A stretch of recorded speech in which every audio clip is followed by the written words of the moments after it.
My name is Wade, and I'm a filmmaker.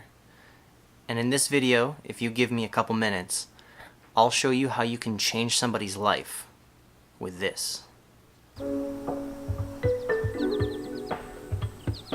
When I went on the Seeing is Believing tour with United Way, I actually was looking for an opportunity to support them in a way that funding wouldn't do, and something more direct.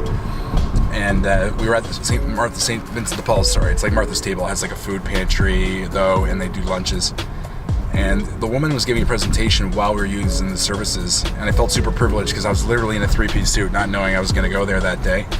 And she was talking about how they conserve dignity by not having people qualify, so they don't have that, like, how poor are you to get the service. It's just if you ask for help, you get it. This man who is in the back says, hearing the word dignity, said, dignity, there's no dignity in these services. And this young woman goes over, probably in her, I remember her being probably in her mid-20s, and she said, watch your mouth, they're here to help us, we ask for help, we get it, where would we be without them? Well, they all went to the next room for the tour, and I just stayed. I went over and I said, I heard what you said. So I said, my mom used services like that to get on her feet, and I'm in a different place now. If I could donate anything to you to make this place better, what would it be? And instantly, she's like, toilet paper. It was such a small thing, and I said, I was like, are you serious, toilet paper? She said, we get one roll a month because of supply and demand. No one donates it. We hide it, we hoard it, we never have enough. And so I kind of held this idea for a while, because there was some there's always discouragement when you have an idea. People are like, I don't know, that's weird. Toilet paper, who gives toilet paper? And then I started talking to a student, that was a friend at that time, and he encouraged, like, we could do this, we could make it work. And I thought, okay, so we started planning. It took 2.5 more months of asking people like Walmart and find a way to transport it. There was a lot of planning. We had very big visions about what we were going to do to promote it. There was really nothing done like this before. Nobody really wanted to touch us at first. They thought it was a weird idea, but as soon as Wei Chen from CBC One Radio picked us up, God bless her soul, it became into something that people wanted to be involved in, and the rest is kind of history so far. At least we're building it as we go. So toilet paper math is what the marketing companies say they're giving versus what there's really. So for example, this says 24 equals 48. But there's actually only 24 cylinders there, so you can't like break them in half. Like you couldn't give 48 different families some toilet paper out of this package. So it's actually only 24. The biggest, like, look, 30 equals 100. That's just 30. It's not 100. So that was the biggest thing, is like, how do we count things? But we go by cylinders. So this is a good deal.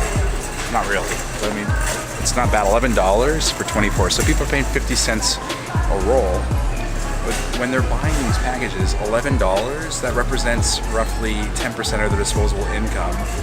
And if they're spending that, they're not buying food. So this isn't just about toilet paper. This is about giving people with low incomes the opportunity to spend money on food and other resources they require to protect to supply for their families and give them what they need, nourishment.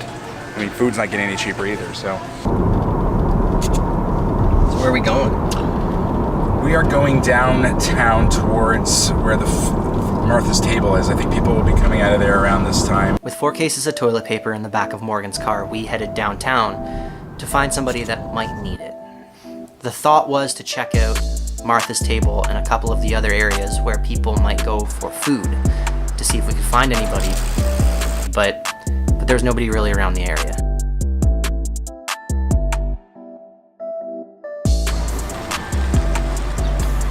Morgan found a nice lady sitting on a bench with more than what you should have as far as bags go walking around the street, and asked her if she could benefit from the gift of the toilet paper. She said no. So she told you what? She told me she didn't have a place to live, so she couldn't use the toilet paper. Is that actually what she said? I didn't hear that. Yeah. She didn't have a place to stay, so how can she carry around toilet paper? Just when we thought we weren't going to be able to find anybody, we were on our way back uptown, and we saw a couple sitting on the front steps of an abandoned business. So Morgan parked the car, and we approached them.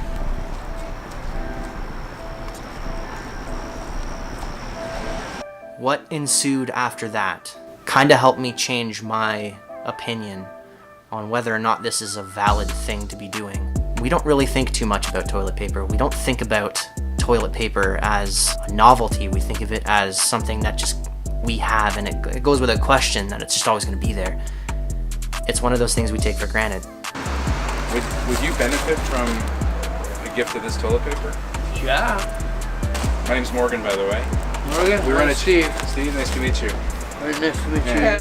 I run a charity called TP the Town because we found out that Martha's Table, places where people go to get some support when they're down on their luck, only get one roll of toilet paper a month donated because it's not an item supplied. So That don't last about 2 days. yeah, me too, a month at least. That's amazing. Chi miigwech. Who?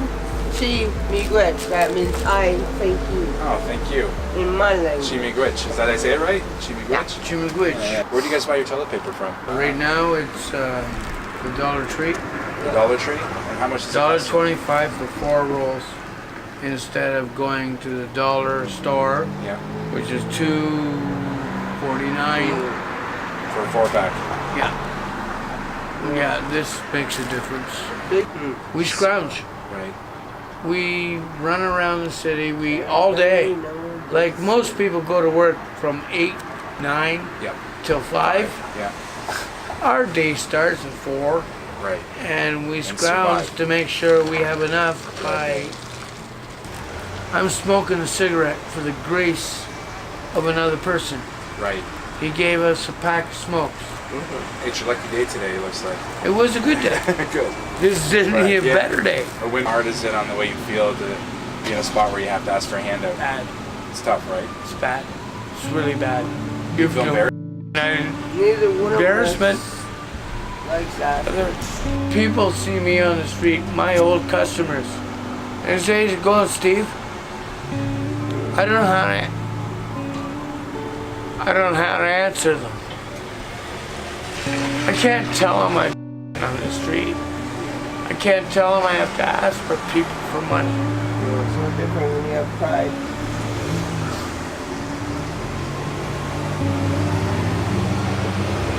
This will cover our butts quite a while. We all have different preconceived notions and beliefs on when we see somebody in need, but at the end of the day, there's a human being who looked at that toilet paper as just another way to survive and one less thing he has to worry about, and creating a minimal lifestyle for him and his wife. And so, to me, I just leave all judgment out of it, and I don't care if he's a raging alcoholic that never worked a day in his life, and I'm not gonna judge him if he is, and just as much as I'm not gonna take anything away from the fact that he was brave enough to share his pain.